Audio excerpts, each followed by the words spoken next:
Hazrat Urwa states that he inquired of Hazrat Aisha radiyallahu anha about Allah's saying, "And if you apprehend that you will not be able to do justice to orphan girls, then marry such other women as seem good to you."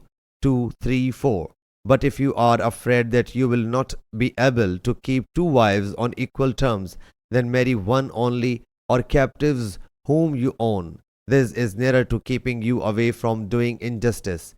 She whereupon said, "O nephew, if a guardian has an orphan girl in her custody, and he has got inclination to her due to her wealth and charms, and so he wishes to marry her in exchange of less jointure, he, in the words, has been prohibited to do so, saves they, the women, would be given the complete jointure with equity.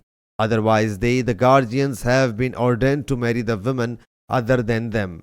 Sahih Bukhari, Hadith number 5064.